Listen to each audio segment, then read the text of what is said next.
తరలి రాద తనే వసంతం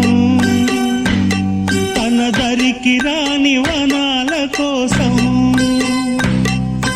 తరలి రాద తనే వసంతం